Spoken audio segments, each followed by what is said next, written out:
नमस्कार, मैं सर स्वागत करता हूं आपके अपने YouTube channel expert coaching classes पर। बिना देरी किए हुए शुरू करते हैं दोस्तों। सबसे पहले हम करते हैं प्रॉफिट एंड लॉस। तो प्रॉफिट एंड लॉस को देखते हैं हम, उसके बारे में थोड़ी सी बेसिक समझ लेते हैं सिर्फ 1 मिनट में, फिर क्वेश्चन पर आते हैं। मैंने बोला आपसे 25% 25% को आप क्या लिखोगे, 25/100 काटोगे तो 1/4। तो इसमें सिर्फ एक बात याद रखना, जो 1/4 में 4 क्या है, 4 है क्रय मूल 4 क्या है, क्रय मूल।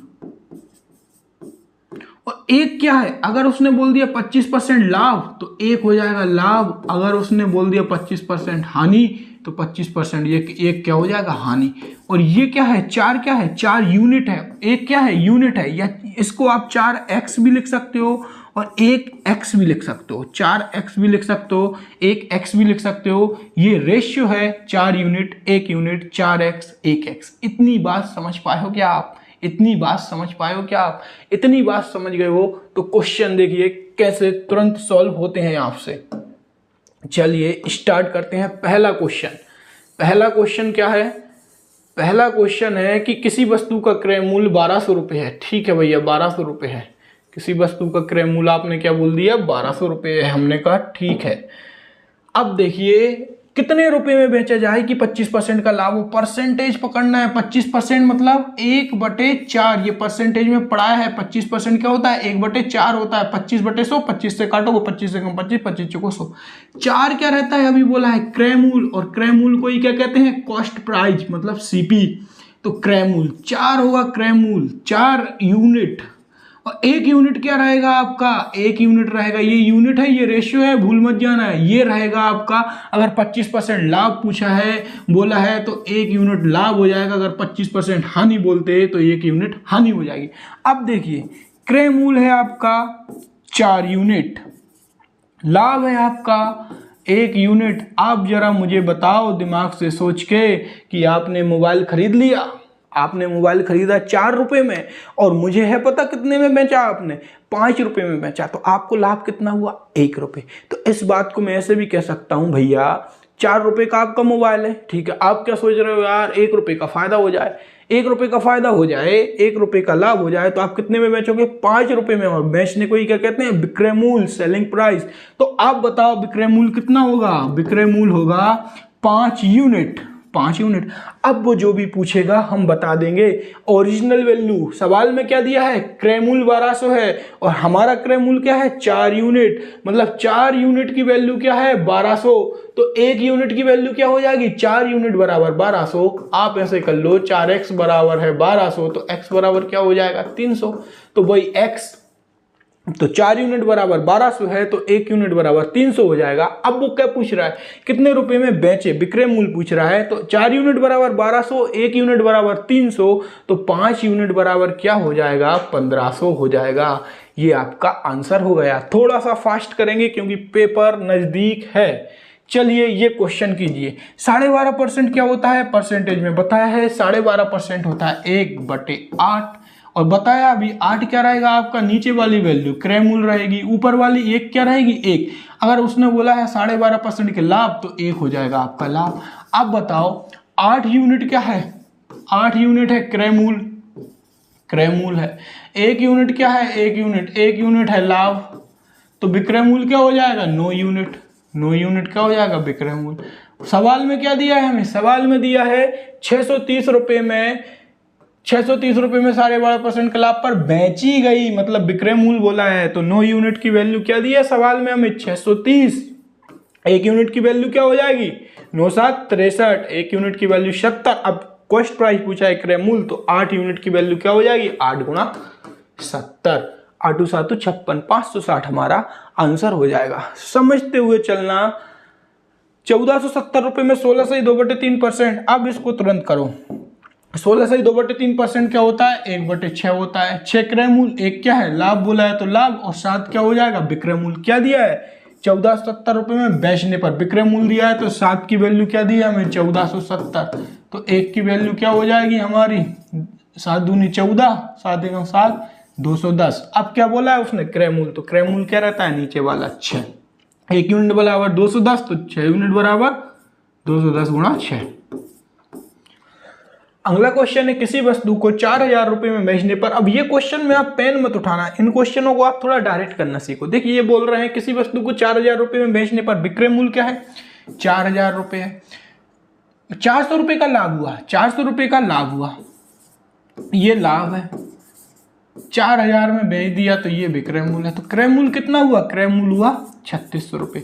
भाई कैसे हुआ, देखिए आप, क्रय मूल्य 3600 रुपए है और लाभ अगर 400 है, तभी तो विक्रय मूल्य क्या बनेगा, 4000 रुपए।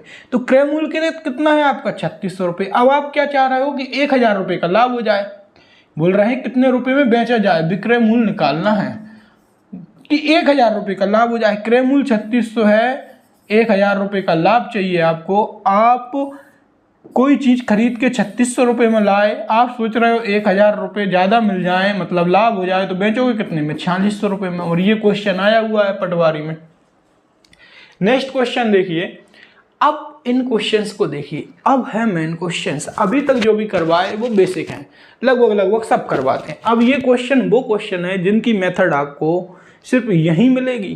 क्यों, क्योंकि इन क्वेश्चंस की मेथड मैंने खुद ने बनाई है, इनको बहुत समय लगा बनाने में, क्योंकि ये क्वेश्चन बहुत बहुत बहुत ज़्यादा परेशान करते हैं, बहुत ज़्यादा परेशान करते हैं। अब देखिए 1 रुपये 2 रुपये संतरे बेचे, कभी परसेंटेज में, कभी कुछ। तो मैं कह रहा हूँ कुछ भी मत करो इसमें, कुछ भी मत करो। आप जरा सोचिए, आपका कल पेपर है, ये क्वेश्चन आपके सामने आ गया, आप कैसे करोगे, आप करोगे भाव बराबर रुपया बराबर। कुछ भी मत करना, कुछ भी मत करना, जो मैं बता रहा हूं सिर्फ वो करना। आपको क्या लिखना है, सिर्फ रुपया प्रति वस्तु, रुपया प्रति वस्तु एक इस तरफ, अनुपात रुपया प्रति वस्तु। बहुत इंपॉर्टेंट है, बहुत इंपॉर्टेंट है। इससे आ जाएगा आपका क्रय मूल्य एक तरफ रुपया प्रति वस्तु से, दूसरी तरफ आ जाएगा विक्रय मूल्य। कैसे, सेकंड्स में कैसे सॉल्व होंगे, देखिए रुपया प्रति वस्तु, वस्तु मतलब आटा चावल गेहूं कुछ भी हो सकती है, ठीक है। 1 रुपया, ठीक है, प्रति वस्तु, वस्तु में क्या है, 2 के भाव, 1 रुपया, रुपया लिख दिया, 2 के भाव से वस्तु, तो ये 2 लिख दिया, अनुपात लगा दिया, ये मेरा क्या बन गया, क्रय मूल्य। 3 रुपए, 4 के भाव से वस्तु, ये 4 लिख दिया, ये बन गया विक्रय मूल्य। क्रॉस मल्टीप्लाई कर दीजिए, 4 6, 4:6, ये क्रय मूल्य 4, विक्रय मूल्य 6, लाभ कितने का हुआ, 2 पर, और क्रय मूल्य कितना है, 4 × 100, ये 50%। ये आपका आंसर आ गया। कितनी सिंपल मेथड है ये, आप समझ नहीं सकते। आपको सिर्फ रुपया प्रति वस्तु करना है और कुछ भी नहीं करना। रुपया प्रति वस्तु देखकर आप आंसर कर सकते हो। एक तरफ रुपया प्रति वस्तु से क्रय मूल्य आ गया, दूसरी तरफ रुपया प्रति वस्तु से विक्रय मूल्य आ गया। जैसा दिया है सवाल में वैसा रख दिया और सवाल खत्म। ये समझ में आया। अब अगला क्वेश्चन देखिए, डायरेक्ट 4 रुपया 5 के भाव से वस्तु, मतलब रुपया प्रति वस्तु, अनुपात लगाया, सर ने बोला है 3 रुपया 2 के भाव से बेच दी वस्तु, तो 3/2 लिख दिया। क्रॉस मल्टीप्लाई कर दिया, 4 दूनी 8, 5 दिया 15, 8 आ गया क्रय मूल्य, 15 आ गया विक्रय मूल्य, तो लाभ कितना हुआ 7, और नीचे क्या आता है क्रय मूल्य 8, 7/8 × 100, ये कितना होता है 7/8 × 100, 87, सही 87.5%। ये देखिए सिर्फ इतना लिखा, आंसर आ गया। आप इस क्वेश्चन को करके देखिए आप कैसे करोगे। अब देखिए ये वाला क्वेश्चन एसएससी सीजीएल मेंस में आया है और इसको अलग अलग तरीके से किया जाता है। कोई बोलता है इसका रेशियो ले लो, कोई बोलता है इसमें एलसीएम ले लो, लेकिन वो सब डिफिकल्ट मेथड है। हमने क्या बताया कि जो भी वस्तु बेची जाए, खरीदी जाए, संतरा हो, सेव, फल हो, कुछ भी हो, कुछ भी खाओ, कुछ भी पियो, लेकिन रुपया प्रति वस्तु मत भूलो, मत भूलो। बड़े काम की चीज है। क्रय मूल्य बना लो, खरीदी खरीदी मतलब क्रय मूल्य, बेची बेची मतलब विक्रय मूल्य। बोला है एक दुकानदार 4 रुपए में 5 के भाव से कुछ संतरे खरीदता है। कुछ संतरे मतलब पता नहीं है तो x लिख दिया। रुपया प्रति वस्तु 4 रुपए में रुपया और प्रति वस्तु 5 खरीदता है। अब उतने ही संतरे मतलब उतने ही मतलब हमने x माने तो x ही संतरे 3 रुपए में 10 के भाव से खरीदता है। ये भी खरीद रहा है, मतलब ये पूरा मिला के क्या हो गया हमारा क्रय मूल्य, क्योंकि यहाँ खरीदी खरीदी हुई तो ये क्या हो गया क्रय मूल्य हो गया। अनुपात लगाओ, फिर क्या, 2 रुपए में 5 के भाव से बेच दिए, रुपया प्रति वस्तु कितने बेच दिए, जितने खरीदे उतने ही तो बेचेगा। तो एक बार x खरीदे उतने ही, मतलब एक बार और x खरीदे, 2x खरीदे तो 2x ही बेचेगा। देखिए रुपया प्रति वस्तु कितना काम आ रहा है, और यहाँ लिख दिया विक्रय मूल। अब इसको काटो, x कॉमन आ गया दोनों तरफ से, ये आ गया आपका क्या बचा, 4/5 प्लस का 3/10। अनुपात लगाओ, यहां भी x कॉमन आ गया, और यहां क्या बचा आपका 4/5। x से x कट गई कि कट गया, 4/5 प्लस 3/10, इसको जब सॉल्व करोगे 40/55/50 अनुपात 4/5। 5 से 50 को काटा तो ये गया आपका 10 बार, और बचा 55/40। 55/40 को आप लिखोगे 11/8। ये है आपका क्रय मूल, ये है आपका क्रय मूल, ये है आपका विक्रय मूल। अब देखिए 11 क्रय मूल था, 11 में चीज खरीदी, 8 में बेच दी, हानि हुई कितने की, 3 की हानि हुई, कितने पर, नीचे हमेशा क्रय मूल आता है 11 पर, और इंटू 100 लगा दो, ये आपका आंसर है। आपने इसको 2 स्टेप में खत्म कर दिया, अदरवाइज ये क्वेश्चन 1.5 पेज का जाता। आप देखना, आपने जिसका भी पेड कोर्स लिया हो उन्होंने वो सर, सम्माननीय सर होंगे, उन्होंने कैसे कराया है क्वेश्चन। आपको वो मेथड दी जा रही है जो कि खुद एनालिसिस करके गहराई से, जहां जहां बच्चों को दिक्कत आती है, ये क्वेश्चन एग्जाम में सॉल्व नहीं होते हैं। अगर आप इनको एलसीएम कहीं भाव बराबर करोगे तो उसमें फंसते होते जाते हैं, लेकिन फंसते हुए चले जाते हैं, और वहां रहता है प्रेशर, वहां चाहिए एक सटीक मेथड। ये देखा कि भैया आर्टिकल वाला क्वेश्चन है, वस्तु वाला क्वेश्चन है, रुपया प्रति वस्तु, बस इसके अलावा कुछ नहीं जानते हम, और उसी से आंसर आ जाए इस तरीके से, ऐसा नहीं। अब ये तो हो गया। अब इस सवाल में जैसे ही आओगे ना आप, ये वाले में अलग से हर क्वेश्चन में एक अलग मेथड आपको बताई जाएगी, इसमें ऐसा कर लेना। इसमें मैंने क्या बोला है, भले ही परसेंटेज आ जाए, जहां भी वस्तु वाले क्वेश्चन आएंगे आपको क्या करना है, रुपया प्रति वस्तु, ये क्या आ गया, क्रय मूल आ गया, और रुपया विक्रय मूल कैसे निकालोगे, विक्रय मूल रुपया प्रति वस्तु, ये आ गया आपका विक्रय मूल। अब आप बोलोगे सर अनुपात लगाते हैं, मैंने कहा अनुपात लगाते हैं। अब आप बोलोगे सर लेकिन यहाँ तो परसेंटेज है, तो मैं कह रहा हूं कि ये तो आपको याद ही है, परसेंटेज के लिए आप सिर्फ इतना कर लो, जहां परसेंटेज दिख जाए एक भी बार इन सवालों में, दोनों तरफ 100 प्लस माइनस एक्स कर दो, दोनों तरफ 100 प्लस माइनस एक्स कर दो। कैसे, देखो अगर उसने बोला 15% की हानि हुई तो 100 माइनस 15, 15% का लाभ हुआ 100 प्लस 15। लाभ बोलेगा तो प्लस लगा लेना, हानि बोले तो माइनस लगा देना, और कुछ नहीं बोले तो 100 ही लिख देना, क्योंकि जीरो, ना लाभ हुई ना हानि हुई, जब भी परसेंटेज दिखे इन सवालों। तो ये एक छोटी सी बात वही है, देखो रुपया प्रति वस्तु भाव भी बताया, रुपया प्रति वस्तु भाव भी बताया, परसेंटेज अकेला जहां भी दिख जाए इन सवालों में तो दोनों तरफ 100 प्लस माइनस एक्स परसेंटेज कर देना बस। अब देखिए इस सवाल को कैसे करते हैं, इतनी जगह चाहिए नहीं, हम तो इतने से में कर देंगे सॉल्व। रुपया प्रति वस्तु 1 रुपया आ गया, प्रति वस्तु 12 के भाव से वस्तु, ठीक है। कुछ संतरे खरीदता है, यहां परसेंटेज है और यहां तक परसेंटेज नहीं है, मतलब ना लाभ ना हानि, सीधा 100 लिख दो। अनुपात लगाना है, अब 1 रुपए में कितने संतरे, रुपया प्रति वस्तु, तो वो बोल रहा है कितने संतरे, तो x संतरे कि 20% का लाभ हो, लाभ बोला है तो 100 प्लस 20 मतलब 120 आ जाएगा। काट दो, 12 से 12 गया और इस जीरो से ये जीरो गई, x बराबर 10 संतरे आ गए। इस सवाल का सॉल्यूशन सिर्फ ये है, ये आप देखना इस सवाल का सॉल्यूशन कैसे कराया जाता है। क्या ये मेथड समझ में आई? मैंने क्या बोला है, इस तरीके के क्वेश्चनों में आपको सिर्फ एक ही बात याद रखना है, रुपया प्रति वस्तु इससे बना लेना है क्रय मूल, और दूसरे रुपया प्रति वस्तु से विक्रय मूल बना लेना है, ठीक है। बीच में अनुपात लगाकर दूसरे टाइप के क्वेश्चन ये आते हैं कि सर जब परसेंटेज आ जाए तो हम फंस जाते हैं, क्योंकि परसेंटेज में हर सवाल की एक अलग अलग मेथड बताने लगते हैं टीचर लोग। तो मैं बोल रहा हूँ जब भी परसेंटेज आ जाए, रुपया प्रति वस्तु तो आपको याद रखना है, दोनों तरफ नीचे 100 प्लस माइनस एक्स कर देना। 100 प्लस कब लगाओगे, 100 प्लस जब लाभ होगा, 100 माइनस जब हानि होगी, बस सिर्फ इतना सा कंसेप्ट है। देखिए ये समझ गए आप, रुपया प्रति वस्तु इंटू 100 प्लस माइनस एक्स, अनुपात रुपया प्रति वस्तु इंटू 100 प्लस माइनस एक्स।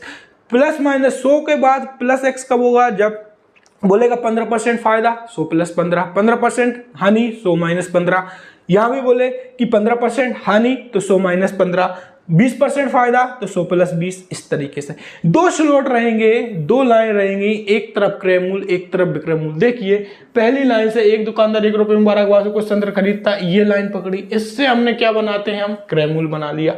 अब हमें दूसरी लाइन मिलेगी 1 रुपए में इतने इतने के भाव से ये खरीदा, इससे हम ये वाला दूसरा स्लॉट बना लेंगे, बस कुछ नहीं है। और देखिए एक व्यापारी 1 रुपए में 46 संतरे खरीदता है। जरा आप 1 सेकंड लो इस सवाल को कि आप कैसे करोगे इस सवाल को, आप कैसे करोगे इस सवाल को, आप फंस जाओगे इसमें अगर वैसे करोगे तो। और ऐसे करोगे ना, रुपया प्रति वस्तु, 1 रुपया, संतरे कितने हैं 46, ठीक है, 1 रुपए में 46 संतरे खरीदता है, ठीक है, 1 रुपए में एक व्यापारी 1 रुपए में 40 संतरे खरीदता है, यहाँ लाइन खत्म हो गई, ठीक है। और 100 प्लस माइनस एक्स का क्या करें, क्योंकि परसेंटेज तो है, जब उसने 100 बोला ही नहीं है तो ना लाभ हुई ना हानि हुई, मतलब 100 प्लस 0 करो या 100 माइनस 0 करो, तो सीधे 100 लिख दिया करो आप, क्योंकि यहाँ पर परसेंटेज है तो परसेंटेज वाला सवाल है, तो यहाँ क्या लिखेंगे, जब कुछ नहीं बोला तो यहाँ 100 लिख दिया। अब अनुपात, 1 रुपए में कितने, 1 रुपए में कितने संतरे, रुपया प्रति, ये तो होगा रुपया, 1 रुपया, नीचे क्या आई वस्तु, तो उसने वस्तु ही पूछ ली कितनी संतरे या कितनी वस्तु, तो x मान लिया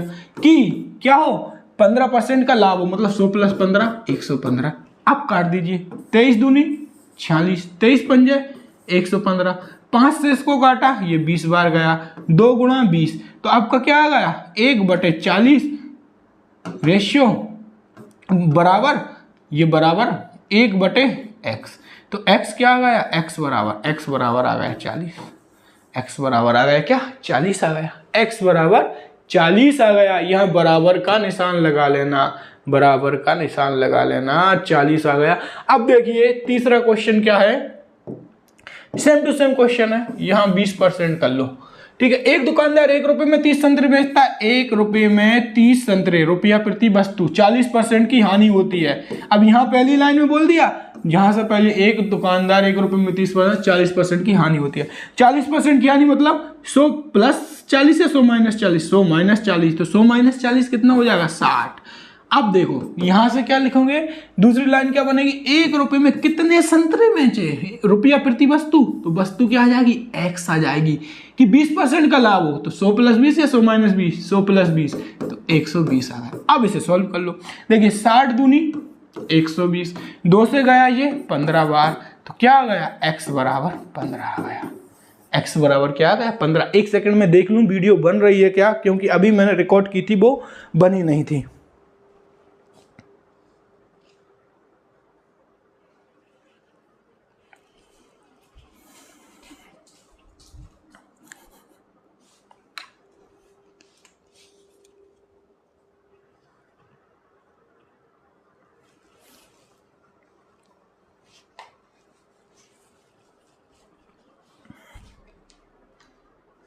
नेक्स्ट क्वेश्चन देखते हैं, एक आदमी 40 रुपए में 42 संतरे बेचकर, एक आदमी 40 रुपए में 42 संतरे बेचकर 15% का जोखिम उठाता है। देखो कितना सरल हो गया, रुपया कितना है 40 रुपया, 42 संतरे वस्तु तो 42, 40/42, 15% का जोखिम तो 100 प्लस 15, 100 माइनस 15। आप बोलोगे 100 माइनस 15 जोखिम मतलब हानि, तो 100 माइनस 15 क्या हो गया 85 हो गया, बराबर लगाया। वह 60 रुपए में रुपया आ गया, कितने संतरे बेचे, रुपया आ गया, प्रति वस्तु मतलब x संतरे बेचे, 5% का लाभ, 100 प्लस 5 या 100 माइनस 5, आप बोलोगे लाभ है तो 100 प्लस 5 105। इसको सिर्फ सॉल्व करना है आपको। देखो अब मैं किससे काटूं इसको, 21 से काटता हूं, 21 दूनी 42, 21 पंजे 105। अब ये 5 से 85 को काटता हूं तो ये आ गया 17 आ गया, ये आ गया कितना, 5 से काटा 17 आ गया। अब देखिए ये 40 है तो 20 दूनी 40, 20 दिया 60, ठीक है। यहां गया ये 2 से ये 2 कट गया, तो ये आंसर आ गया आपका x बराबर 51, 17×3=51, 51। आप देखो कितने जल्दी आंसर आ गया। क्या इस तरीके के आंसर आप एक लाइन में ला सकते हो? इस क्वेश्चन को जरा आप करके देखना, क्या इस तरीके से आप करते हो? ये नहीं आएगा, क्योंकि ये मेथड बहुत बेस्ट अप्रोच है दोस्तों, इस मेथड को ही अपनाना है। देखिए इस क्वेश्चन को और कर लीजिए, क्योंकि ये बार बार पूछे जा रहे हैं। अब देखो रुपया प्रति वस्तु 25 रुपया, वस्तु है 12, 10% की हानि, 100 माइनस 10 हो गया 90, 65 रुपया प्रति वस्तु है 24, और x% का लाभ 100 प्लस x। ठीक है, अब इसको काट दो, इससे काटो, 5 से काटो तो ये 5 बार, ये 13 बार जाएगा। ठीक है, 5 से काटो तो ये 18 बार जाएगा। ठीक है, 12 से काटो तो ये 2 बार जाएगा और ये 9 बार जाएगा। और 13 नंबर क्या जाएगा? 117। 100 प्लस x बराबर क्या आ गया? 117 आ गया। तो x बराबर क्या आ गया? 17। तो यही पूछ रहा है कितने % का लाभ, x की वैल्यू पूछी है तो x की वैल्यू आ गई 17। इन सवालों को आपको इस तरीके से सॉल्व करना है। अब कुछ इस तरीके के सवाल है टाइप 4। देखिए, 16 वस्तुओं का क्रय मूल्य 14 वस्तुओं के विक्रय मूल्य के बराबर। ये सवाल मैंने ले लिया, बहुत ही सरल है, आपको सबको पता होगा। 16 वस्तुओं का क्रय मूल्य, ठीक है, बराबर 14 वस्तुओं का विक्रय मूल्य। सॉल्व करना है क्या? क्रय मूल्य, विक्रय मूल्य, ये विक्रय मूल्य नीचे उठ के आ जाएगा, क्रय मूल्य नीचे आ जाएगा, विक्रय मूल्य, ये 14 यहाँ रहेगा और ये 16 नीचे चला जाएगा। तो क्रय मूल्य से विक्रय मूल्य का रेशियो क्या आ गया? 2 से काटा तो क्रय मूल्य है 7 यूनिट, विक्रय मूल्य 8 यूनिट। 1 यूनिट का फायदा हो रहा है, नीचे आ रहा है क्रय मूल्य 1/7 इंटू 100, और 1/7 क्या होता है? 14 सही 2/7%। तो ये इस तरीके का सवाल था। मैं जल्दी इसलिए करवा रहा हूँ क्योंकि आपके एग्ज़ाम नज़दीक हैं और मैं खुद ये गलती स्वीकार करता हूँ कि दोस्तों मैं खुद लेट हो गया। उसके पीछे कारण यही था कि मैं जिस फ्लैट में रहता था, जहाँ पर मेरा पूरा सेटअप लगा था दोस्तों, वो मकान सेल आउट हो गया। मैंने अपने मकान मालिक से बोला भी था कि मुझे 5 से 10 दिन की परमिशन दी जाए ताकि मैं बच्चों के लिए वीडियो बना सकूँ, लेकिन उनकी भी कुछ मजबूरी होगी तो वो इस बात पर एग्री नहीं हुए। और पूरा का पूरा सेटअप दोस्तों मैंने अर्जेंट में सिर्फ आपके लिए कि आपका एग्ज़ाम नहीं निकल जाए, मैंने दूसरी जगह लिया। और पूरा सेटअप, ये बोर्ड वगैरह लगवाने में बड़ी प्रॉब्लम आती है, लेकिन मैंने जल्दी से जल्दी किया। और अब मैं आज ही आपको 2 से 3 वीडियो दे दूंगा। पर प्लीज़ वीडियो दोस्तों, मेरी रिक्वेस्ट है आपसे, मैं आपके लिए भी मेहनत करता हूँ बहुत, आप भी मेरे लिए बहुत प्यार देते हो। 2-2, 3-3 हज़ार लाइक मेरी वीडियो पर आ रहे हैं दोस्तों, ये बहुत बड़ी बात है मेरे लिए। प्लीज़ इस वीडियो को ज़्यादा से ज़्यादा फैलाएं। अगर मेरे एफर्ट्स आपको पसंद आते हैं, मैं इसी चैनल पर MPSI MP पुलिस का पूरा सिलेबस देने वाला हूं। अभी तो पेपर चल रहे हैं दोस्तों, इसलिए मैं जल्दी में टॉपिक ले आता हूं कि कहीं कुछ छूट ना जाए। जो आ रहा है वो पढ़ा दूं, और उनका तो मैं पूरा सिलेबस पढ़ाऊंगा MPSI और MP पुलिस का। बस ये वीडियो ज़्यादा से ज़्यादा शेयर करो आप। एक आदमी किसी वस्तु को 9% हानि पर बेचता है। अब देखिए, ये क्वेश्चन हमें डायरेक्ट करना है। कोई वस्तु है 9% की हानि पर बेचता है, ठीक है, पहले वस्तु को बेच रहा है तो उसका कुछ क्रय मूल्य तो होगा। तो मान लिया मैंने 100 यूनिट उसका क्रय मूल्य है, 100 यूनिट, ये x है, 100 यूनिट या 100x, ठीक है, 9% हानि पर बेचेगा। अब आप मुझे बताओ, 100 यूनिट अगर मेरा वो है क्रय मूल्य और इसका 9% निकालूंगा तो कितना आएगा? 9, मतलब 9% हानि पर बेचेगा तो 9 कम करना पड़ेगा मुझे। तो ये क्या आ जाएगा? 9% हानि पर बेचता है तो 91 आ जाएगा। अगर वह इसको 144 रुपये में ज़्यादा बेचता तो 60% का फायदा होता। अगर 7% का फायदा चाहिए तो कैसे? 100 और 100 का 7%, 7, फायदा चाहिए तो कितने में बेचेगा? 107 में। बात एक बार और समझिए मैं क्या कह रहा हूँ। इस क्वेश्चन का मतलब समझ लीजिए, क्योंकि ये क्वेश्चन आ चुका है वन रक्षक में। एक आदमी किसी वस्तु को 9% हानि पर बेचता है, 9% हानि पर बेचता है। बेचने की बात कर रहा है, मतलब विक्रय मूल्य की बात कर रहा है। आप जरा खुद सोचिए कि आपके पास 100 रुपये हैं, आपके पास 100 यूनिट रुपये हैं, आपके पास 100 यूनिट रुपये हैं। अब 100 यूनिट में से 9% की हानि हो गई, 9% की हानि हो गई। तो आप बताओ आपके कितने रुपए की हानि हो गई? आप बोलोगे 9 रुपए की हानि हो गई। तो अब आपके पास कितने बचे? 91 रुपए बचे। वही मैं बोल रहा हूं कि मेरे पास ये पेन है, ये 100x का मैंने खरीदा और 9% हानि पर बेच दिया, मतलब 9 रुपये कम में बेच दिया। तो आपको वो कितने का पड़ा पेन? 91 रुपये का पड़ा। तो यही बोल रहा है कि भैया 100 रुपये की कोई चीज़ थी, 9% अगर हानि पर बेचेंगे, 9% हानि पर बेचेंगे तो कितने की बेची? 91 में।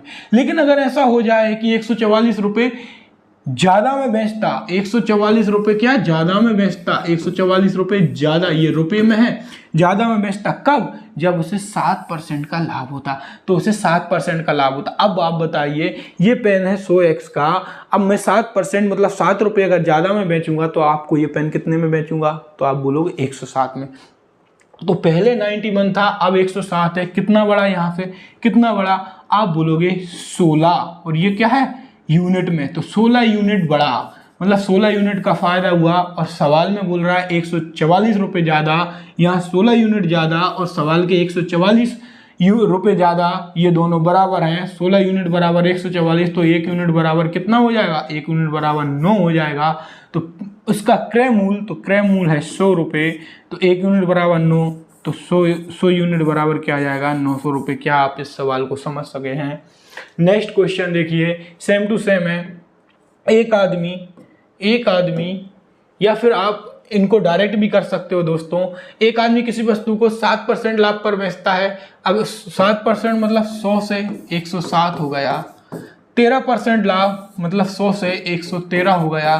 कितना ज़्यादा हुआ, आप बोलोगे 6 ज़्यादा हुआ, तो 6 यूनिट की वैल्यू ये ज़्यादा, और इसमें सवाल में बोला है 186 रुपये ज़्यादा, तो 6 यूनिट की वैल्यू है 186, तो 1 यूनिट की वैल्यू क्या आ जाएगी, 6 यूनिट बराबर 186, तो 6 3 18, 6 कम 6, 1 यूनिट की वैल्यू 31, और क्रय मूल्य माना है 100 यूनिट, तो 1 यूनिट बराबर 31, तो 100 यूनिट बराबर क्या आ जाएगा 3100। डायरेक्ट ऐसा होता है इन सवालों में, अगर दोनों जगह लाभ पूछा है, दोनों जगह अगर लाभ दिया है तो घटा दो, 13 में से 7 गए क्या हो जाएगा 6, 13 माइनस 7 घटा दो। अगर दोनों जगह लाभ पूछा है घटा दो, तो ये आ गया आपका 6 यूनिट। ये यहाँ से आपको डायरेक्ट ये मिल गया, इतना सब करने की जरूरत नहीं रहती। कैसे, मैं बता देता हूँ। अगर दोनों जगह यहाँ भी लाभ है 7%, यहाँ भी लाभ है, यहाँ लाभ कितना है 13%। अगर लाभ है तो इन दोनों का डिफरेंस ले लो, डिफरेंस लिया तो 6%, और 6% ये डिफरेंस किसके बराबर आएगा, जो ज़्यादा है 186, 6% बराबर 186, 1% बराबर 31, तो 100% निकाल लो।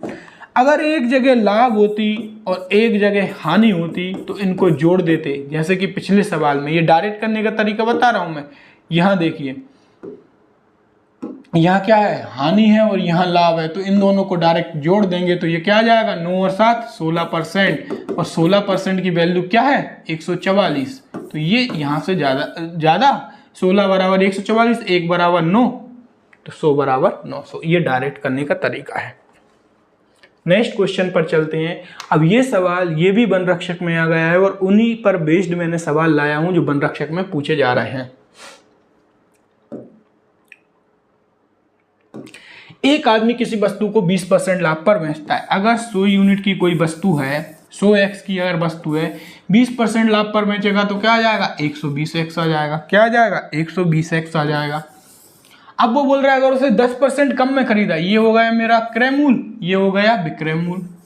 क्यों? क्योंकि वो बोल रहा है कि अगर 100 यूनिट की कोई वस्तु है, एक आदमी किसी वस्तु को 20% लाभ पर बेचता है, 20% लाभ पर बेचेगा तो क्या आ जाएगा 120। 100 का 20% क्या जाएगा 20, ये लाभ हो गया, 100 क्रय मूल 20 लाभ, तो विक्रय मूल का होगा 120। अब बोल रहा है अगर उसे 10% कम में खरीदे, मेरी खरीदारी क्रय मूल कितनी थी 100, अब वो बोल रहा है 20% कम में खरीद, 10% कम में खरीदे, तो 100 का 10% 10, और इतने ही कम में खरीदे, 10 कम में खरीदे तो कितने में खरीदेगा 90x में खरीदेगा।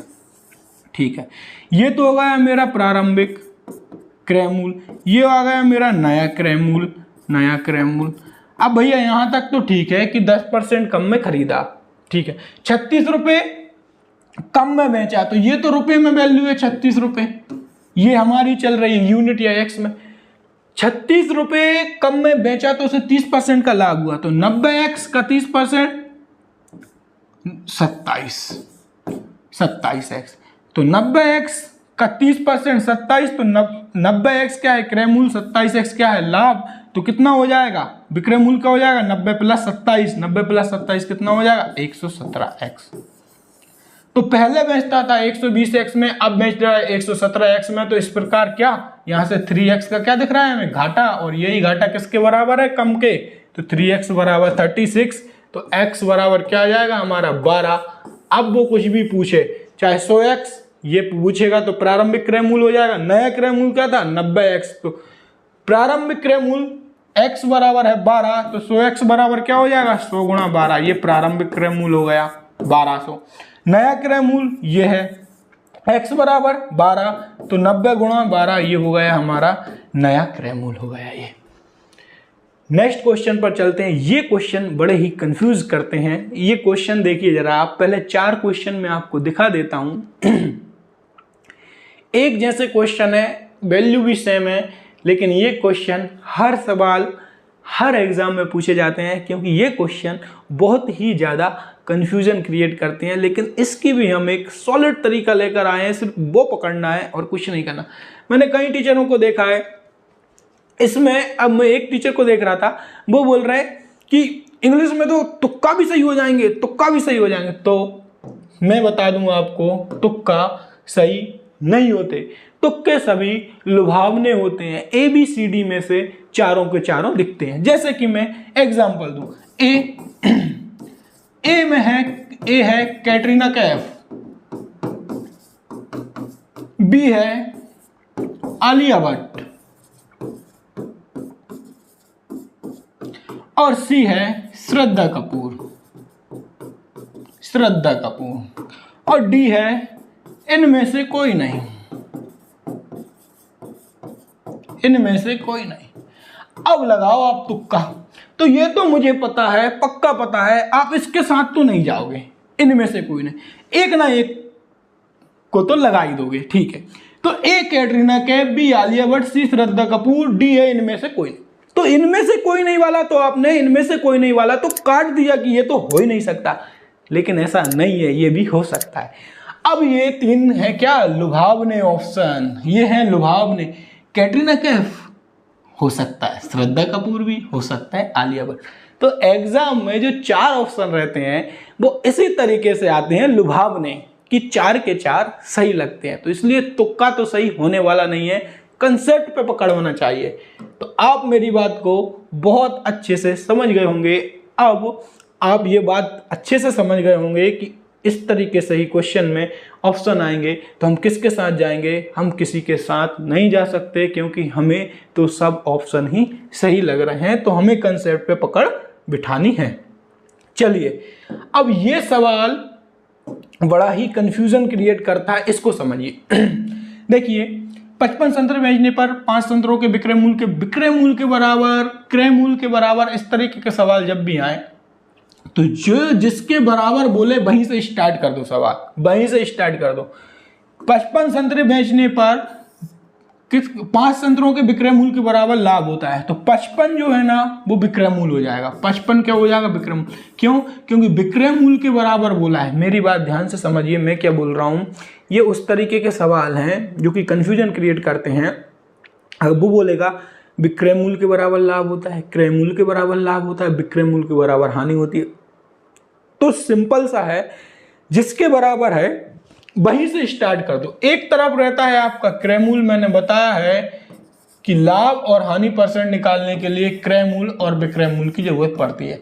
उसने बोला है विक्रय मूल्य के बराबर, तो आपको पता चल गया कि सवाल में पहला गोला विक्रय मूल्य का आएगा, विक्रय मूल्य का आएगा पहला गोला। तो 55 संतरे जो है वो विक्रय मूल्य हो गया। 55 संतरे आप ऐसे ही मानो विक्रय मूल्य हो गया। 5 संतरों के बराबर क्या लाभ हो रहा है, लाभ हो रहा है। अगर 5 संतरे के बराबर अगर ये लाभ हो रहा है तो क्रय मूल्य कितना रहा होगा, क्रय मूल्य रहा होगा 50, तभी तो ये 55 बनेगा, तभी तो ये 55 बनेगा। क्या समझे? 4 क्वेश्चन है, समझ में आएगा। मैं बोल रहा हूं कि जब भी वो बोले कि विक्रय मूल्य के बराबर लाभ होता है तो आपको सवाल विक्रय मूल्य से स्टार्ट करना है, फिर क्रय मूल्य पे जाना है। क्रय मूल्य के बराबर लाभ होना है, पहले क्रय मूल्य लिखना है, फिर विक्रय मूल्य पर जाना है। यही है कंसेप्ट। तो 55 संतरे बेचने पर 5 संतरों के विक्रय मूल्य के बराबर लाभ होता है। विक्रय मूल्य के बराबर बोला तो विक्रय मूल्य से स्टार्ट करना है। विक्रय मूल्य ये हो गया 55।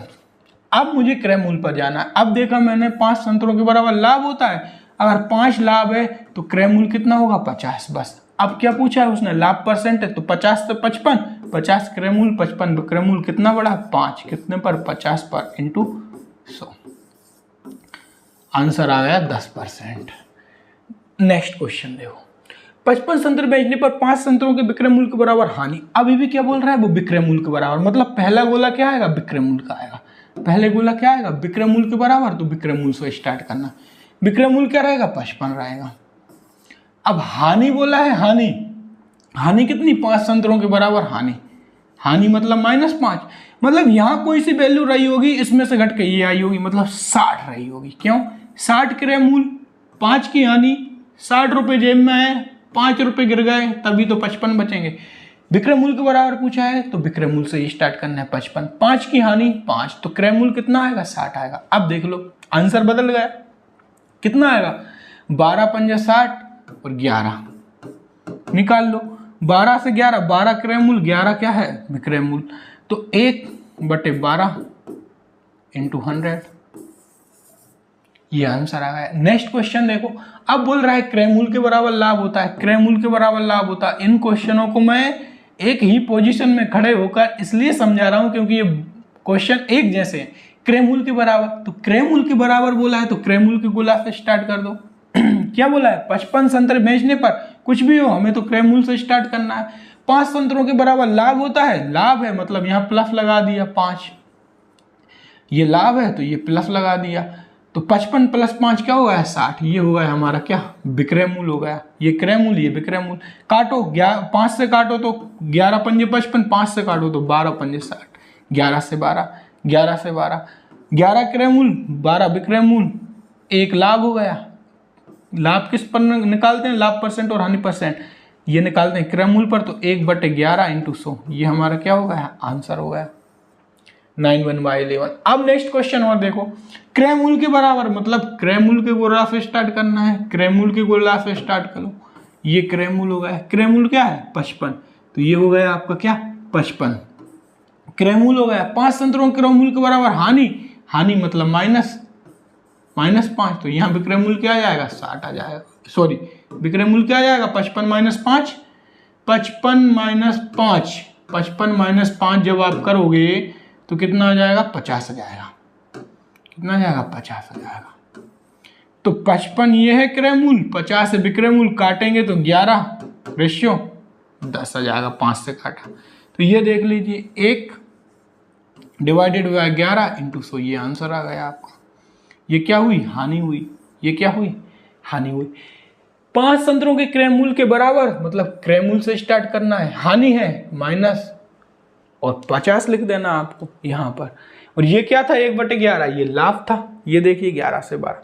तो ये 4 क्वेश्चन आपको उम्मीद है समझ में आ गए होंगे। अब देखिए ये क्वेश्चन है, किसी वस्तु को 96 रुपए में बेचने पर क्रय मूल्य और लाभ परसेंट का संख्यात्मक मान बराबर है। ये क्वेश्चन बार बार देखा होगा, क्रय मूल्य और लाभ परसेंट दोनों का संख्यात्मक मान बराबर है। इस क्वेश्चन को ऑप्शन से करते हैं, अक्सर इस क्वेश्चन को ऑप्शन से करते हैं,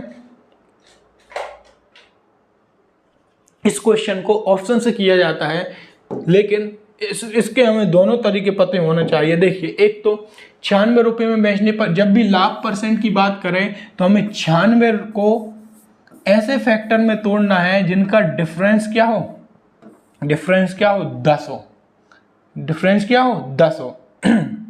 अब देखिए 96 को आप तोड़िए, 16 × 6, 16 छिक्का 96, अब 16 और 6 में जरा डिफरेंस देखिए क्या आ गया 10 आ गया।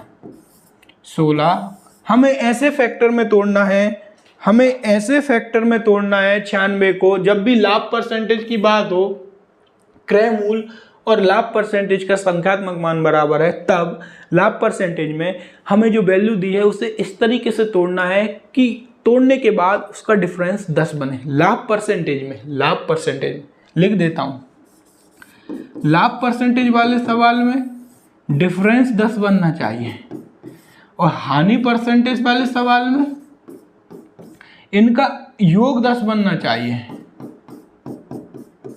और 2 आंसर रहेंगे इसके हानि परसेंट वाले के, और इसका एक आंसर रहेगा छोटा वाला। देखो क्रय मूल्य और लाभ परसेंटेज का संख्यात्मक मान बराबर है, लाभ परसेंटेज है तो हमें तोड़ना ऐसा है कि इनका डिफरेंस 10 आए, तो 16 छिक्का 96 डिफरेंस लो, 16 - 6 10, आंसर क्या आ जाएगा, छोटा वाला। तो 6 में एक जीरो चिपका दो, 60। आप चाहो तो इसको ऐसे भी कर सकते हो ऑप्शन से कि भैया क्रय मूल्य मैंने 60 मान लिया और लाभ परसेंटेज भी क्या मान लिया, 60% मान लिया, ये दोनों बराबर हैं, तो 60 का 7%, 60 का 60% क्या हो जाएगा, 36 हो जाएगा। तो ये 36 क्या हो गया, मेरा लाभ हो गया। ये क्या हो गया, मेरा लाभ हो गया। क्रय मूल्य और लाभ परसेंट का संख्यात्मक मान बराबर है, तब सीपी बताना है आपको। तब सीपी क्या बताना है, तो सीपी कितना हो जाएगा आपका, ये 36 हो गया आपका क्या। अगर मैंने 60 मान लिया, अगर मैंने सीपी 60 मान लिया और सीपी अगर मेरा 60 है, ध्यान से सुनना, सीपी मेरा 60 है और 60 का 60%, ये क्या होगा मेरा 36, ये मेरा होगा लाभ। तो 60 सीपी है, 36 लाभ है, तो विक्रय मूल्य क्या हो जाएगा मेरा 96। ये मेरा हो गया क्या, वेरीफाई। 96 रुपये में बेचा। किसी वस्तु को 21 रुपये में बेचने पर क्रय मूल्य व हानि परसेंटेज, अब हानि का क्या बताया हमने, ये 21 है, योग 10 होना चाहिए क्योंकि हानि परसेंट है, तो योग 10, 7 तिया 21, 7 तिया 21। हानि परसेंटेज में दोनों आंसर होंगे, एक एक जीरो चिपका दो अकेला, 70 भी आंसर रहेगा, 30 भी आंसर रहेगा, 70 30 दोनों आंसर रहेंगे। टाइप 9, एक दुकानदार ने कुछ वस्तुएं हैं, ये वस्तुओं वाला क्वेश्चन है, इसको जरा समझना। ये क्वेश्चन आ चुका है कि एक दुकानदार ने कुछ वस्तु 1 करोड़ रुपए में खरीदी, उसने 2/3 वस्तुओं को 10% लाभ पर बेच दिया, शेष को कितने % लाभ पर बेचे कि ओवरऑल लाभ उसका कितना हो, 12% का लाभ हो। अब इस वाले क्वेश्चन को काफी अलग अलग मेथड से सॉल्व करते हैं। ये वाला क्वेश्चन देखना, एक दुकानदार ने कुछ वस्तुएं 1 करोड़ रुपए में खरीदी, उसने 2/3 वस्तुओं को 10% लाभ पर बेच दिया, 2/3 वस्तुओं को क्या किया, 10% लाभ पर बेच दिया, तो अभी भी 1/3 वस्तुएं बची। अब उनको किस तरीके से बेचे ताकि ओवरऑल 12% का लाभ हो। देखिए सबसे सिंपलेस्ट मेथड्स को, 2/3 वस्तुओं को क्या किया उसने, 2/3 वस्तुओं को 10% लाभ पर बेच दिया, ठीक है भैया बेच दिया। अब बची कितनी, 2/3, टोटल वस्तु 1 है, 2/3 बेच दी, मतलब 2/3 घटा दो तो कितनी बची, 1/3, अभी भी 1/3 बची। अब 1/3 वस्तुओं को कितने % लाभ पर पता नहीं है, तो X% लाभ पर बेचे ताकि उसे पूरे सौदे में क्या हो, 12% का लाभ हो, 12%। बस इसको हमें क्या करना है, सॉल्व करना है। पहली मेथड तो ये हो गई, सॉल्व कर लो। 3 क्या आ गया हमारा, एलसीएम आ गया, तो 20% प्लस X% बराबर 3 का उस तरफ गुणा हो जाएगा 36%, तो X% बराबर क्या आ गया, 16%। पहली मेथड तो ये हो गई, शायद आप समझ गए। ये क्वेश्चन इंपॉर्टेंट है इसलिए इसकी एक और मेथड बताई जाएगी। पहली मेथड तो सिंपलेस्ट हो गई कि भैया 2/3 वस्तुओं को 10% लाभ पर, शेष मतलब 1/3 वस्तुओं को कितने %, तो X% लाभ पर, ताकि ओवरऑल मतलब टोटल वस्तुओं पर कितना, 12% का लाभ हो। एक मेथड ये हो गई। दिमाग में नहीं आया, एलिगेशन लगा दो। भैया ये बोल रहा है कि 2/3 में से मतलब 2/3 मतलब और 1/3, तो 2/3 1/3 ये रेशियो नीचे आ जाएगा। ओवरऑल लाभ क्या है, 12%, 2/3 पर लाभ क्या है, एलिगेशन लगा रहा हूं मैं, 12%, और ये 2/3 वस्तुओं पर लाभ क्या है, 2/3 वस्तुओं पर है 10%। तो इस पर पूछा, इस पर कितना हो, 3 से 3 गया, नीचे रेशियो क्या है, 2:1, 10 में से 12 गया, 12 में से 10 गया 2, तो 1 बराबर 2%, तो 2 बराबर 4%, तो 4% में 12% जुड़ के आएगा तो 16%। जिसने एलिगेशन पता होगा वो इस तरीके से कर ले, जिसे एलिगेशन पता हो इस तरीके से कर ले। एक और मेथड जो कि इजी है और हमें इससे ही करना है। देखिए 2/3 वस्तुओं में से टोटल वस्तु कितनी है, 3 रख दिया, ठीक है। टोटल वस्तु मैंने मान ली 3 है। अब 3 का 2/3 क्या हो गया, 2 हो गया, ठीक है। 2 वस्तु यहां लिख दी। अब बची कितनी मेरी 1/3, तो 3 का 1/3 क्या हो जाएगा, 1 ही हो जाएगा, ताकि फ्रैक्शन ना बने। इसलिए आप ऐसा किया करो, जैसे 2/3 दे दिया तो टोटल वस्तु हो गई 3, ऊपर क्या है 2/3, अब टोटल वस्तु 3 है, ऊपर क्या है 2/3 में से 2, ये आ गया। अब क्या करें कि 3 बन जाए, तो एक और वस्तु होगी, ठीक है। अब देखिए ये 3 वस्तु हो गई आपकी, ठीक है। अब जो 2/3 वस्तुओं में को 10% लाभ पर बेचा, तो इसको 10% लाभ पर बेचा, इसको किस परसेंट लाभ पर बेचे पता नहीं है, ताकि ओवरऑल लाभ कितना हो 12%। तब आप देखो फ्रैक्शन भी नहीं बना, 10 दूनी 20% प्लस x परसेंट बराबर 12 36%। 36 में से 20 घटे तो x परसेंट बराबर क्या आ जाएगा 16%। ये भी आ गया। अगले क्वेश्चन से और क्लियर होगा, इसी मेथड से समझते हैं। ये देखिए सेम टू सेम क्वेश्चन है कि एक दुकानदार में कितनी भी, ठीक है 3/8 वस्तुएं, मतलब टोटल है 8 वस्तुएं, ऊपर क्या है 3, ये हो गया 3, अब बची कितनी 5, क्योंकि ये 8 है, ये 8 है, ये टोटल मान लिया हमने, ये क्या है टोटल, ये कुल है 8 में से 3 की बात कर दी उसने कि 3 वस्तुओं को क्या 5% हानि पर, और हानि के लिए क्या लगाते हैं माइनस, तो -5%। ये 3 वस्तुओं में, अब बची 5 वस्तुएं, तो 5 वस्तुओं को कितने लाभ पर, तो x परसेंट लाभ पर, ताकि ओवरऑल मतलब पूरी की पूरी वस्तुएं जितनी भी हैं 8, उन पर क्या हो 5% का लाभ हो।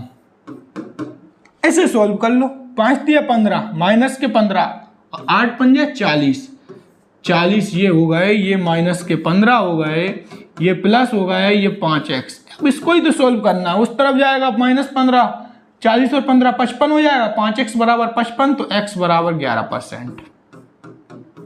क्या समझे इस बात को? नहीं समझे तो जरूर समझना, क्योंकि ये क्वेश्चन अति इंपॉर्टेंट है, डायरेक्ट आएंगे और 2-2 सेकंड में होंगे। अब क्वेश्चन देखिए, एसपी समान मतलब सेलिंग प्राइस, मतलब अब वो सवाल कर रहे हैं हम जिनका विक्रय मूल्य समान होता है। मैं एक बार चेक कर लूं वीडियो बन रही है या नहीं।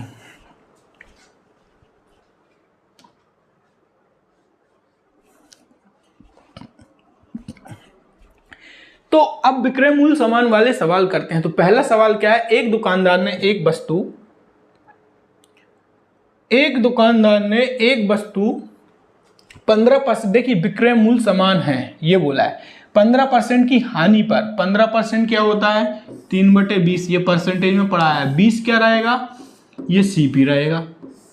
3 क्या रहेगा, हानि बोला है तो हानि रहेगी, लाभ बोलता तो लाभ रहेगा। और दूसरी वस्तु 19% लाभ पर, 19% क्या होता है 19/100, 100 क्या रहेगा सीपी मतलब कॉस्ट प्राइस मतलब क्रय मूल्य रहेगा, ये भी क्रय मूल्य है। 19 क्या रहेगा, 19% लाभ बोला है तो 19 लाभ रहेगा। अब मुझे बताओ क्रय मूल्य से विक्रय मूल्य का रेशियो पहले वाले में क्या आएगा, पहले में नीचे वाला तो फिक्स है 20 है क्रय मूल्य, 3 हानि हो गई, क्रय मूल्य 20 रुपए है, मोबाइल खरीदा 20 रुपए में, 3 रुपए की हानि में मैं दिया तो 17 रुपए में बेचा ना, तो यही बोल रहा है 17 क्या होगा विक्रय मूल्य होगा। दूसरी वस्तु 19% की बात कर रहा है तो सीपी तो है 100 मतलब कॉस्ट प्राइस है 100 और 19 है लाभ, तो क्रय मूल्य अगर 100 रुपए है 19 लाभ है तो क्या होगा विक्रय मूल्य 119। लेकिन उसने बोला है कि दोनों वस्तुओं के विक्रय मूल्य बराबर हैं, ये है क्रय मूल्य, ये है क्या विक्रय मूल्य।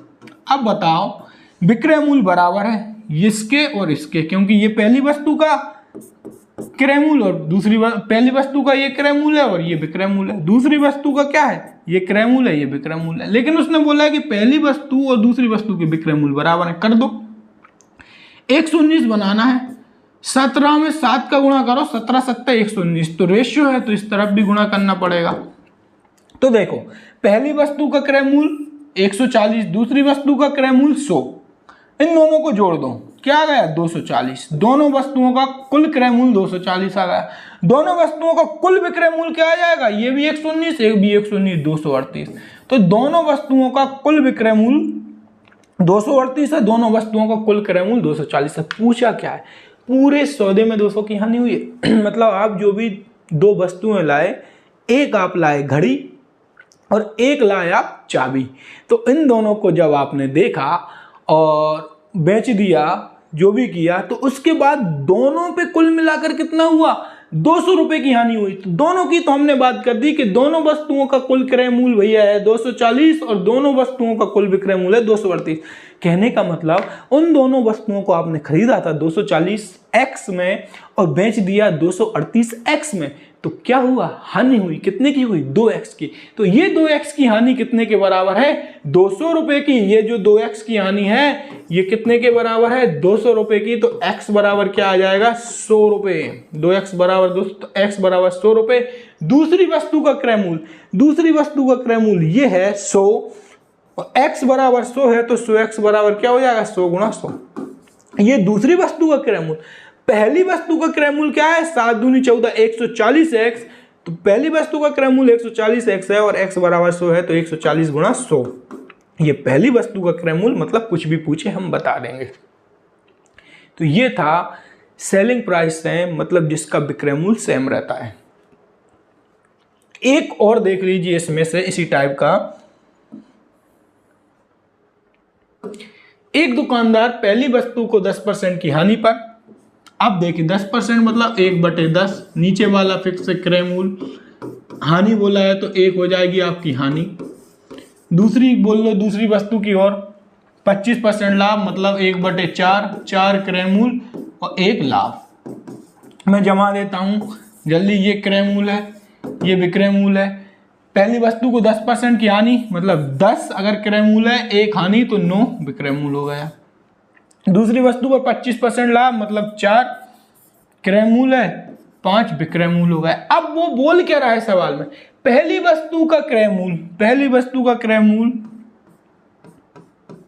पहली वस्तु का क्रय मूल्य ये है, दूसरी वस्तु के विक्रय मूल्य और दूसरी वस्तु का विक्रय मूल्य ये है। ये दोनों बराबर है। ये दोनों बराबर कैसे होंगे, इसमें 2 का गुणा कर लो, रेशियो है तो इसमें भी 2 का गुणा होगा। जोड़ दो, 10 4 दूनी 8, 18 ये हो गया, 9 5 दूनी 10, 19 ये होगा। क्या समझ में आया।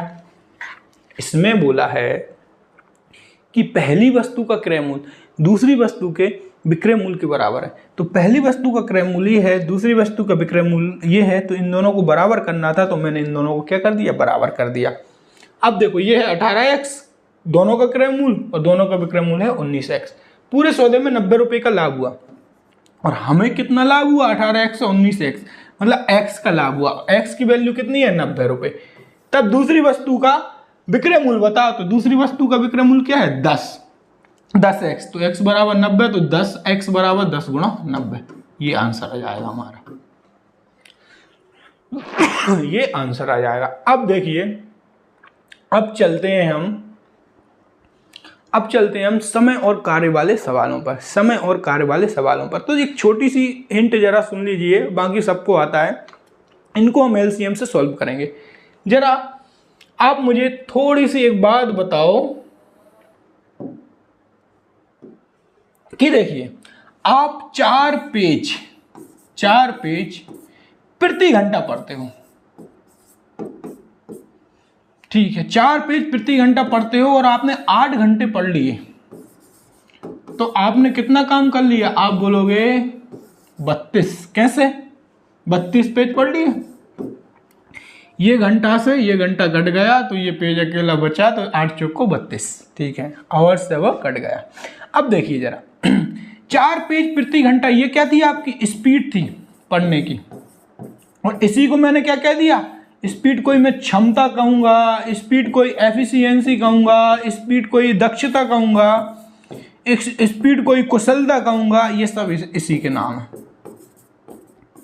ये है क्या, 8 घंटा, ये है समय, और 32 पेज ये क्या है, काम है। तो बस काम क्या होता है, काम क्या होता है, एफिशिएंसी इंटू टाइम, या बोल दोगे दक्षता इंटू समय, या बोल दोगे क्षमता इंटू समय, ये सब इसी के नाम है, ठीक है। अब जरा देखिए, मान के चलिए अगर x आपकी क्या है, क्षमता है, बाय घंटे आपने काम किया और काम किया 1, जो कि कांस्टेंट है, कांस्टेंट है क्या, काम कांस्टेंट है।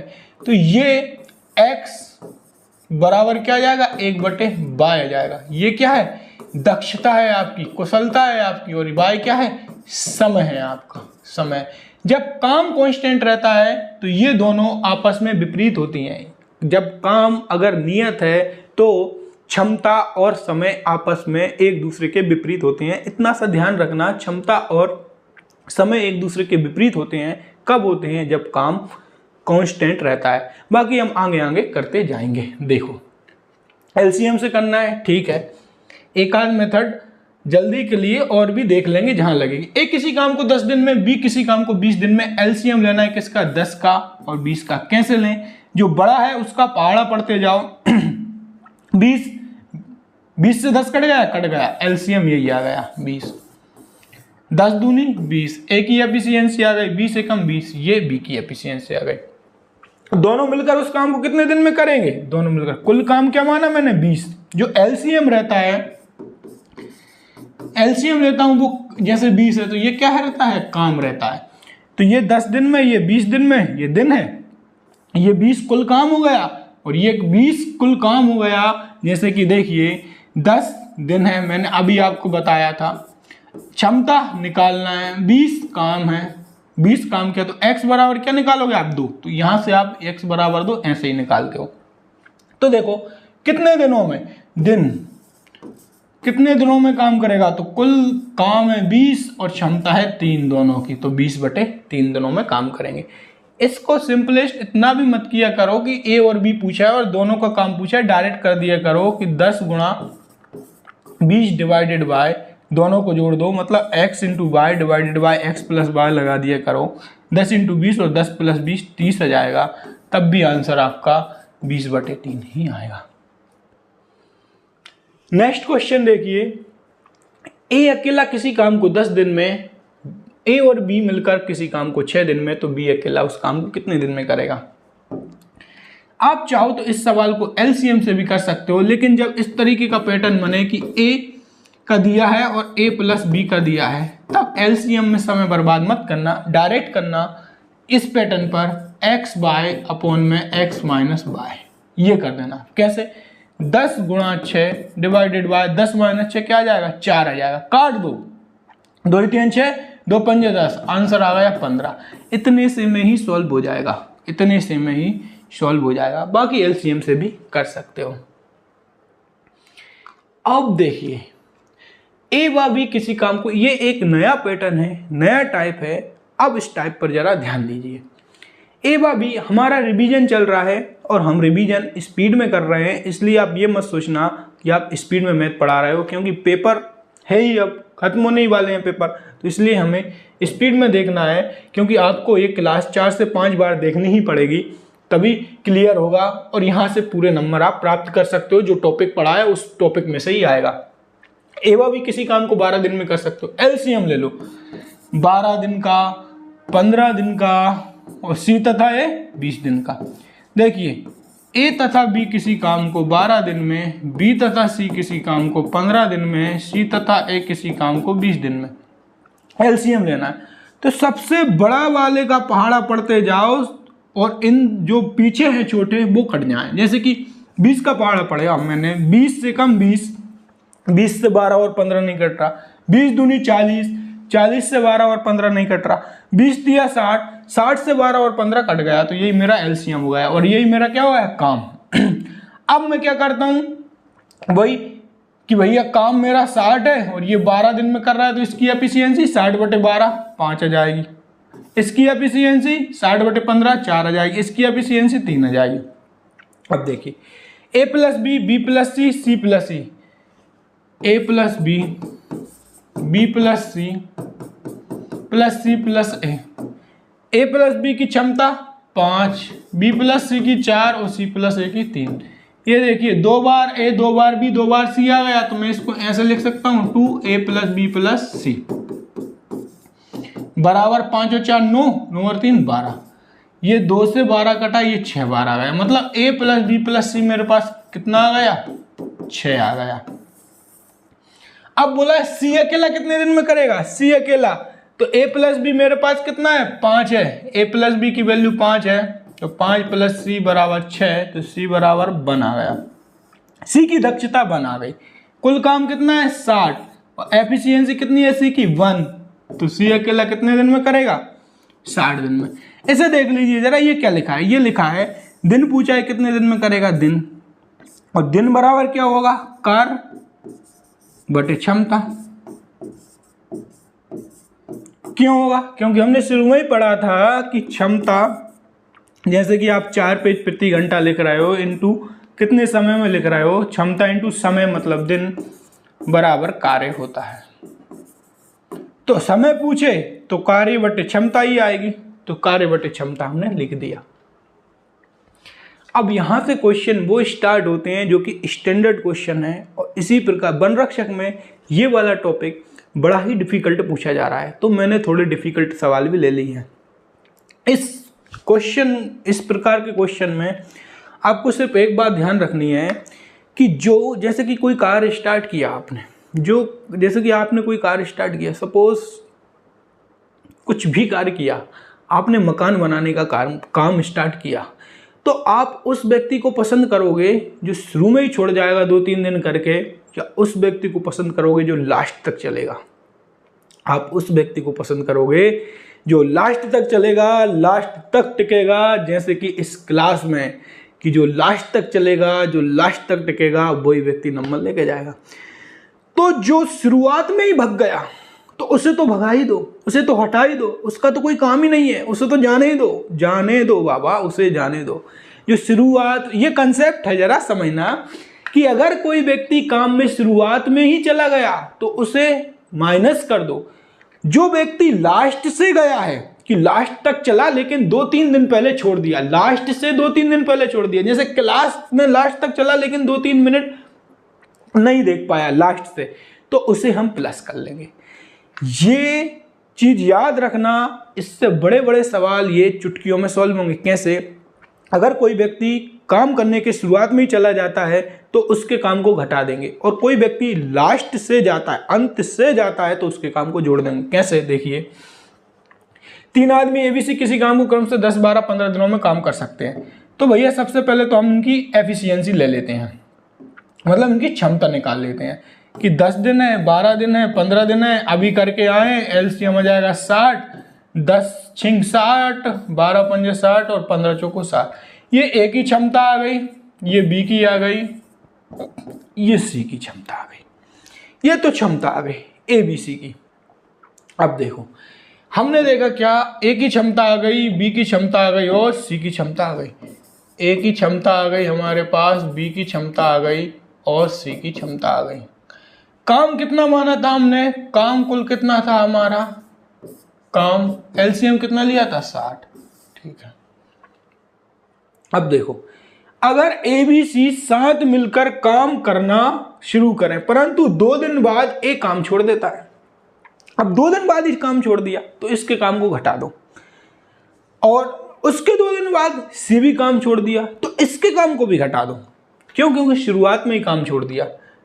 तो एबीसी की दक्षता है 6, 5, 4, है ना? एबीसी की दक्षता कितनी है? इस सवाल को समझने की कोशिश करना। इनकी दक्षता है 6, 5, 4। अब देखो, शुरुआत में ही क्या बोला है कि भैया शुरू करें परंतु 2 दिन बाद एक काम छोड़ देता है। मैंने बोला है जब शुरू में ही छोड़ रहा है तो इसके काम को माइनस करो। अब 2 दिन में ये कितना काम कर लेगा? 2 दिन में ये कितना काम करेगा? काम बराबर क्या होता है? क्षमता इंटू समय। तो क्षमता इंटू समय, 2 दिन में ये कितना काम करेगा? 2 दिन में ये 12 काम करेगा, क्योंकि एक दिन में क्या, ये क्षमता है 6 ए की और समय है 2, 6 दूनी 12, तो ये 12 काम करेगा। तो 12 घटा दो क्योंकि शुरुआत से ही छोड़ के गया, 12 घटा दिया, 12 घटा दिया क्योंकि शुरुआत से ही छोड़ के गया है। अब सी की बात करो, सी की। सी बोल रहा है कि उसके 2 दिन बाद सी भी छोड़ देता है। उसके 2 दिन बाद मतलब कि मैंने 2 दिन बाद छोड़ा और उसके 2 दिन बाद आपने भी छोड़ दिया, तो 4 दिन आपने काम किया, सिर्फ 4 दिन। तो 4 दिन में सी कितना काम करेगा? 4 दिन में सी कितना काम करेगा? 4 दिन में सी काम करेगा 16। तो इस 16 को भी घटा दो क्योंकि 4 इसकी क्षमता है और 4 दिन में ये काम करेगा 16। इसको भी घटा दो, बचा कितना? तो हमारे पास से कौन कौन निकल गया भैया? हमारे पास से ए भी निकल गया, हमारे पास से कौन निकल गया? सी भी निकल गया, क्योंकि माइनस मतलब हट गया। अब इसको हमने देखा, ये कितना आया? 6 और 2 8, 6 और 2 8 और 2 28, बचा कितना हमारे पास 32 काम बचा है और करने वाला कौन बचा है, सिर्फ बी। तो 32/5 इस सवाल का हमारा आंसर आ गया। एक बार इस सवाल को आराम से आप पढ़ लो। ये बोल रहा है 3 आदमी ABC किसी काम को इतने इतने दिन में करते हैं, ठीक है। एफिशिएंसी याद रखना, अब 6 5 4 ये सेम टू सेम सवाल चलेंगे, सिर्फ अलग अलग हैं। मैंने बोला अगर कोई व्यक्ति शुरुआत में ही काम छोड़ देता है तो उसके काम को हम घटा देंगे और काम बराबर होता है क्षमता इंटू समय। अगर कोई व्यक्ति लास्ट से काम छोड़ता है, अंत से काम छोड़ता है, तो उसके काम को हम जोड़ लेंगे और वो उस कहानी में शामिल रहेगा। जैसे कि अगर शुरुआत में काम ए ने छोड़ दिया तो ए हट गया, अब उसका कोई काम नहीं है। लेकिन अगर ये अंत से काम छोड़ता तो ए को हम रखते साथ में, बस इतना सा है। ये देखिए सेम टू सेम सवाल है। 3 आदमी ABC किसी काम को क्रमशः 10 12 और 15 दिन में कर सकते हैं। तीनों ने साथ मिलकर काम करना शुरू किया। ए और बी ने काम खत्म होने से 2 दिन पहले, तो कोई दिक्कत नहीं है, काम खत्म होने से 2 दिन पहले, अगर शुरुआत में नहीं छोड़ा तो इनको हम जोड़ देंगे। कैसे? कुल काम अभी हमने देखा था 10 12 15 में कुल काम क्या माना था 60, ठीक है। अब क्या हुआ, ए और बी ने काम खत्म होने के 2 दिन पहले काम छोड़ दिया, तो ए की एफिशिएंसी, बी की एफिशिएंसी, सी की एफिशिएंसी हमने निकाली थी 6 5 4। अब इसने भी 2 दिन पहले, लेकिन काम खत्म होने के 2 दिन पहले, तो एक दिन में क्या 6 काम करता है तो 2 दिन में 12, लेकिन जुड़ जाएगा। और बी ने काम खत्म होने से 2 दिन पहले, काम खत्म होने से 2 दिन पहले मतलब हमारी कहानी में रहेगा ये, तो बी ने भी 5 दूनी 10, तो ये 2 दिन में कितना 10 काम करेगा। अब इन सबको हम जोड़ लो। यहां शामिल कौन है, ये भी शामिल रहेगा और बी भी शामिल रहेगा, क्योंकि उन्होंने लास्ट से काम छोड़ा है, शुरुआत में नहीं भागे वो। तो इसको जोड़ो, 12 10 22 और ये क्या हो जाएगा 82। और 82 पूरा काम कितने दिन में खत्म हुआ, छोड़ दिया तो बताओ पूरा काम कितने दिन में खत्म हुआ। तो पूरा काम कितने दिन में खत्म हुआ, काम है टोटल 82, क्षमता दिन बराबर क्या होता है काम बटे क्षमता। तो क्षमता किस किस की लोग है, ये सब कहानी में शामिल है, सब कोई नहीं भागा, क्योंकि इनको हमने प्लस किया मतलब अंदर ही है। तो इन सब की क्षमता जोड़ दो, 6 और 4 10 और 5 15, 82/15 इस सवाल का आंसर हो जाएगा। नेक्स्ट क्वेश्चन देखिए, थोड़ा थोड़ा डिफरेंस है इनमें। 3 आदमी किसी काम को क्रम से 10 12 15, वही का वही आ गया भैया ABC वाली, कि ABC हमने सेम टू सेम इसका डाटा लिया है, ABC 6 5 4। अगर कोई व्यक्ति, ये लाइन है, शुरुआत में ही काम छोड़ दिया तो उसे माइनस करके भगा दो, और लास्ट से अगर काम छोड़ रहा है तो उसे कुछ मत कहो, प्लस करके रहने दो बस, नहीं तो ये सवाल बहुत लेंदी हो जाएंगे, इसलिए मैंने ये बता रहा हूं आपको। 3 आदमी किसी काम को 10 12 15 दिन में कर सकते हैं, ठीक है। एक काम खत्म होने से 2 दिन पहले, काम खत्म होने से मतलब लास्ट से, मतलब अच्छा है ये। कुल काम कितना माना था हमने 60, भाई एलसीएम तो 60 मानोगे ना, क्योंकि 10 12 15 दिन में कर सकते हैं। 10 12 15 इसका एलसीएम लोगे 60, तभी तो ये 6 ये 5 ये 4 निकल के आएगा। अब देखो, एक काम खत्म होने से 2 दिन पहले, एक काम खत्म होने से 2 दिन पहले, एक काम खत्म होने से 2 दिन पहले, एक 6 यूनिट मतलब 6 क्षमता है, एक दिन की 6 क्षमता है, तो 2 दिन की क्या हो जाएगी 12, जोड़ दो, क्योंकि काम खत्म होने से पहले। बी काम खत्म होने से 3 दिन पहले, 3 दिन, बी की क्या है, एक दिन में 5 काम करता है, 3 दिन में क्या करेगा 15 काम करेगा। क्यों? क्योंकि ये शुरुआत से नहीं भागा, इसलिए हमने जोड़ दिया। तो इनको जोड़ो, 12 और 15 27, 60 और 27 ये हो जाएंगे आपका 87, और इन सब की एफिशिएंसी 6 और 4 10 और 5 15, 87/15। ये 87/15 इन सबकी एफिशिएंसी को जोड़कर नीचे इसलिए लिखा है क्योंकि इसमें से कोई भागा नहीं है, नेक्स्ट क्वेश्चन भी वैसा ही है और नेक्स्ट क्वेश्चन भी वैसा ही है, सेम टू सेम। अब देखिए, एक काम का 1/6 5 दिन में कर सकता है, एक काम का 1/6 5 दिन में कर सकता है। अब मुझे बताओ,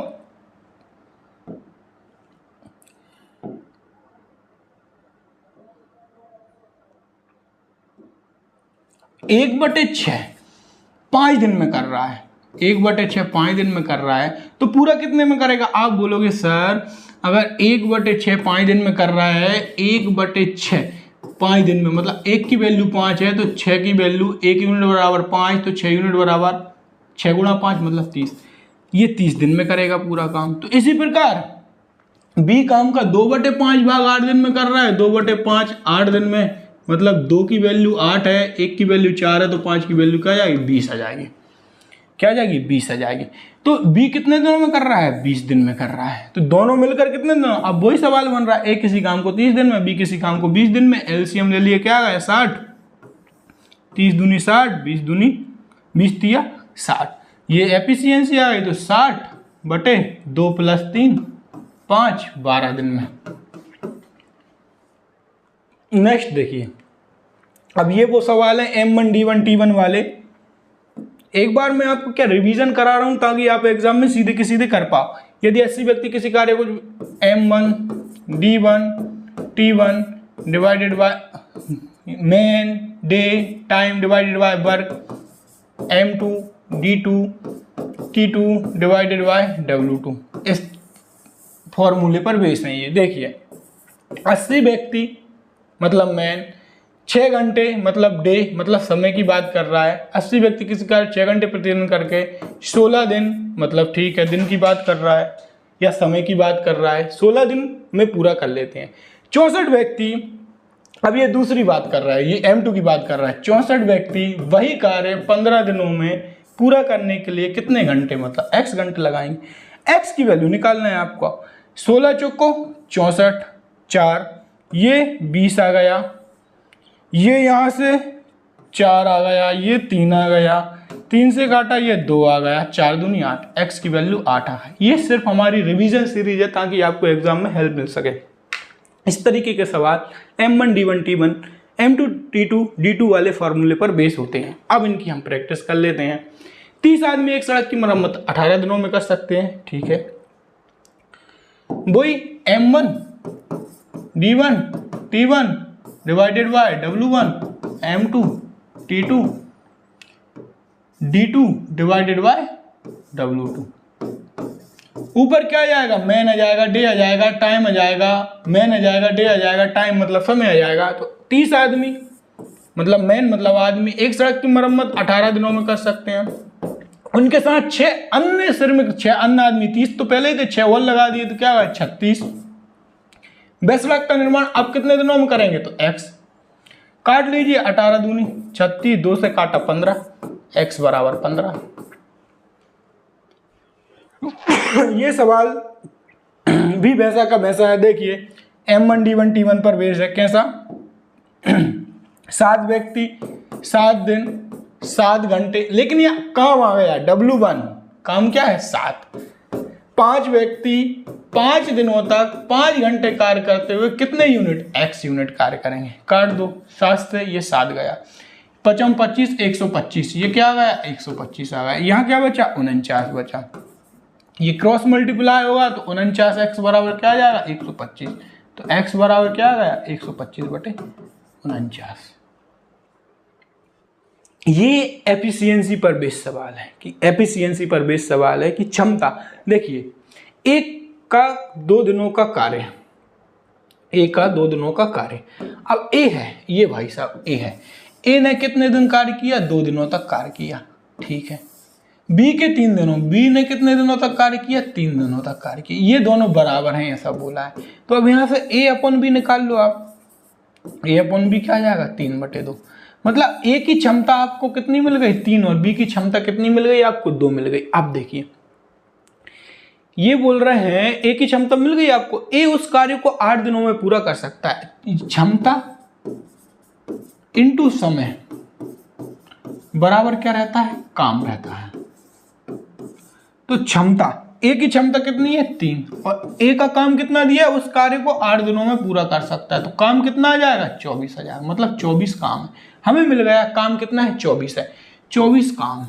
बी उस कार्य को कितने दिनों में कर सकता है? अब बी की क्षमता क्या है? 2, तो क्षमता इनटू समय बराबर क्या रहता है? काम रहता है।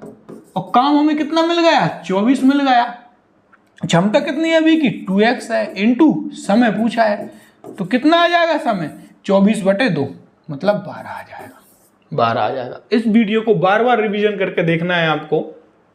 अब हम कुछ ये वेजेस वाले सवाल करते हैं, मजदूरी वाले सवाल करते हैं। ये क्वेश्चन पूछे जा रहे हैं और यही टाइप पूछा जा रहा है बार बार वनरक्षक में, तो ये टाइप आप समझ लीजिए। देखिए सबसे पहले एलसीएम ले लो और एक चीज याद रखना कि मजदूरी, हाँ वेजेस जो है ना वो क्षमता के अनुपात में बढ़ती है, क्षमता के अनुपात में। जैसे कि क्षमता अगर 5:6 है ना और पैसे कितने हैं आपके पास 22 रुपये हैं, तो ये जो क्षमता के अनुपात में 5:6 मतलब 11x बराबर 22 तो x बराबर 2, तो a की मजदूरी हो जाएगी 5x तो 5 गुणा 2 10 और b की मजदूरी हो जाएगी 6 गुणा 2 12। तो आपको एक चीज याद रखना है कि अगर ये लास्ट तक एक साथ एक समय के लिए अगर काम करेंगे तो जो पैसे हैं वो क्षमता के अनुपात में ही बटेंगे, क्षमता के अनुपात में बटेंगे। देखिए ए किसी कार्य को 12 दिनों में, ए किसी कार्य को 12 दिनों में, बी किसी कार्य को 15 दिनों में, ठीक है, बी किसी कार्य, सी की सहायता से मतलब ये है कि अब ए भी लगा है बी भी लगा है और सी क्या सहायता कर रहा है, ए प्लस बी प्लस सी उस कार्य, ये वर्ड याद रखना, सी की सहायता से वे 5 दिनों में। इसका मतलब ये है कि सी की सहायता ले है लेकिन ए और बी अभी भी साथ में लगे हैं, ए प्लस बी प्लस सी, सी की सहायता से 5 दिनों में।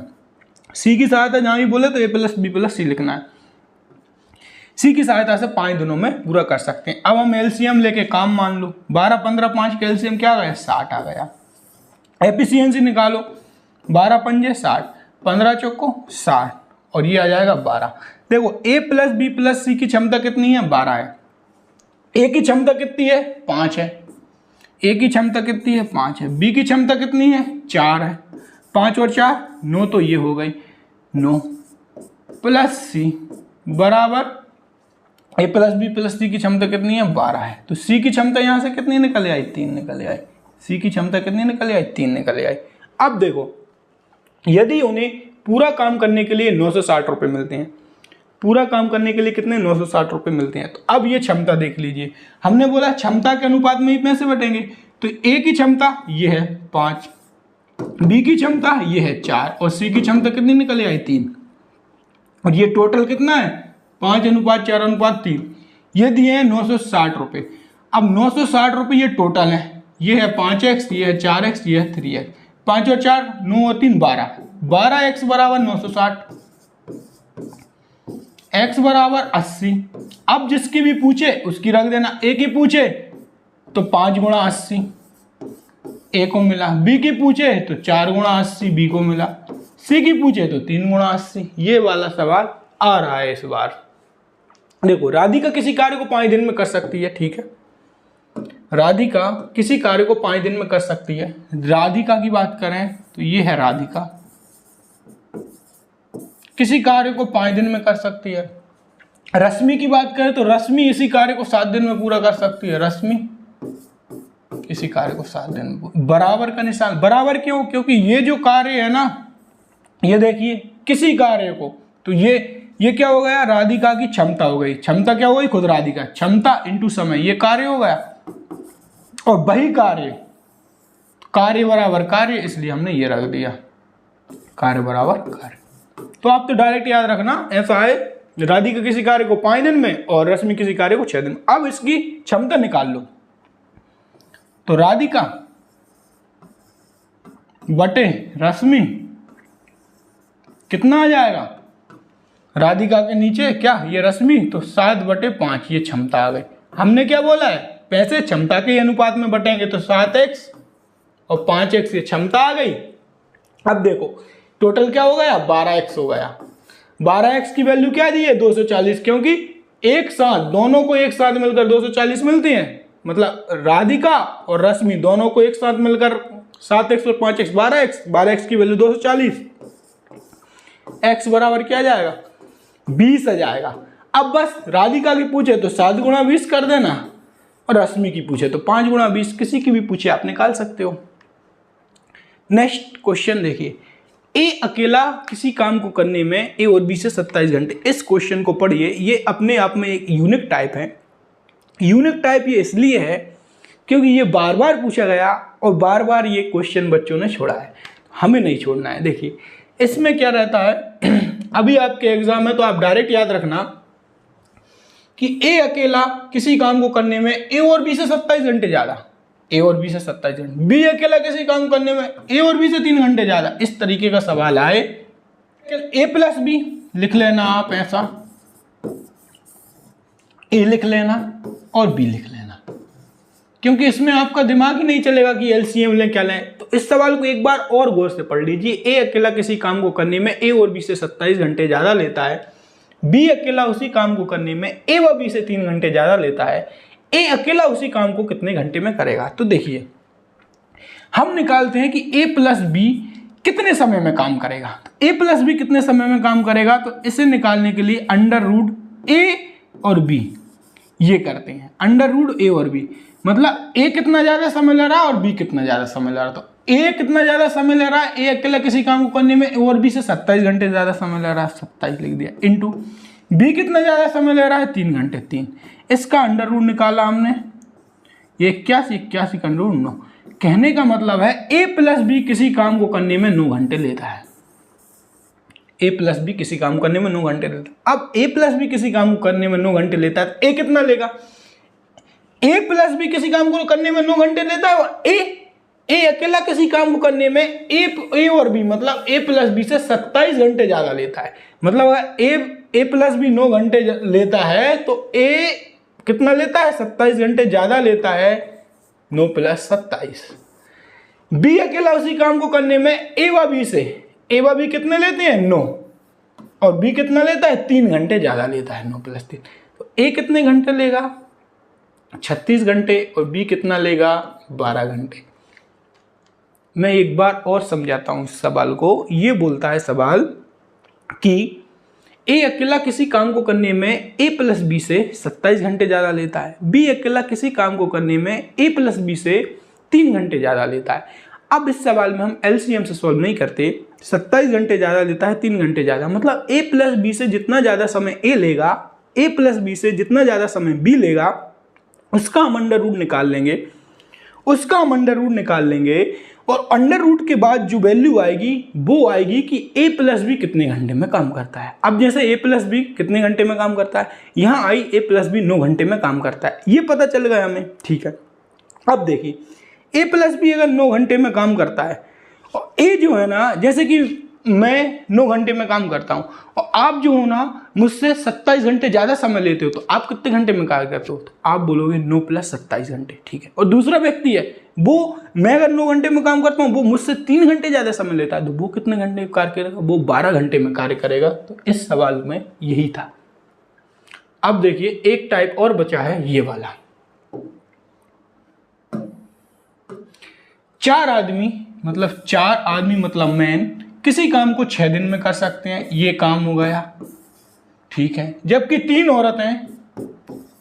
औरतें मतलब वुमेन उसी काम को 16 दिन में कर सकती हैं। उसी काम मतलब काम बराबर काम वही काम, और ये भी वही काम है, काम बराबर काम। अब हम मैन और वुमेन इनकी क्षमता निकाल लो, तो ठीक है निकालते हैं, काटते हैं पहले। 3 से ये 2 बार गया, ठीक है। 4 से ये 4 बार गया, ये 2 से ये 2 बार गया, ये 2 बार। तो हमारे पास क्या बचा, मैन बराबर 2W। अब मैन अपॉन वुमेन कितना आ जाएगा 2/1। ये इनकी क्या आ गई क्षमता, और हमें पता है क्षमता इंटू समय बराबर क्या होता है कार्य। अब देखिए 4 आदमी, एक आदमी की क्षमता कितनी है 2, तो 4 आदमी की क्षमता कितनी हो जाएगी 4 × 2। किसी काम को 6 दिन में करते हैं 6, तो ये देखिए ये क्षमता इंटू समय क्या हो गया, काम हो गया। 4 दूनी 8 6 48, ये हो गया हमारा काम। अब कुछ भी पूछे, 48 काम हो गया हमारा, 48 काम हो गया। अब बोल रहा है एक आदमी और एक औरत, एक आदमी की क्षमता कितनी है 2, एक औरत की क्षमता कितनी है 1, कितने दिन में करेंगे, दिन पूछा है कितने दिन में करेंगे, तो समय बराबर क्या हो जाएगा कार्य अपॉन क्षमता। 48/3 क्या हो जाएगा 16, क्या आ जाएगा 16। नेक्स्ट क्वेश्चन और लास्ट क्वेश्चन, 6 मैन + 8W मतलब वुमेन है ये, 6 मैन + 8 वुमेन किसी काम को 10 दिन में करते हैं जबकि 26 मैन उसी काम को, मतलब काम बराबर काम, 26 मैन प्लस 48 डब्लू उसी काम को 2 दिन में करते हैं। ठीक है, तो यहां से सबसे पहले क्षमता निकालो। क्षमता 2 से ये 5, 2 एकम 2, 2 पंजे 10, आप काटते रहना। ठीक है, 5 छिक्का 30, ये हो जाएगा 26, मतलब 4 मैन, 8 पंजे 40 और 48, 8 वूमेन। यहां से मैन अपॉन वूमेन निकालेंगे तो आ जाएगा ये 8/4, मतलब 2/1। इनकी क्षमता का रेशियो 2/1 आ गया। अब यहां से काम निकालो। 6 मैन, 1 मैन बराबर 2 है, तो 6 मैन मतलब 6 गुणा 2 प्लस 8 वूमेन, 8, 1 वूमेन बराबर 1, तो 8 वूमेन 8। किसी काम को 10 दिन में इंटू 10। ये देखिए, ये है आपकी क्षमता, ये है आपका इंटू समय है, और क्षमता इंटू समय बराबर क्या होता है? काम। तो काम कितना निकला है? 6 दूनी 12, 8 20, 20 गुणा 10 200। ये 200 आपका काम निकल आया। अब जो भी पूछे बता दो। काम बराबर क्या होता है? काम बराबर होता है क्षमता इंटू समय। और हमसे क्या पूछा है? कितने दिनों में, मतलब समय, तो समय बराबर क्या हो जाएगा? काम कितना निकाला हमने? 200। और क्षमता किसकी? 7 मैन और 8 डब्लू कितने दिन में करेंगे? तो 7 मैन की 7 गुणा 2 प्लस 8 वूमेन की 8 गुणा 1, 7 दूनी 14, 14 8 22। तो कितना आंसर आ जाएगा? 200/22। इतने दिनों में ये काम करेंगे। और यहाँ पर हमारे ये 2 टॉपिक की क्लास खत्म होती है।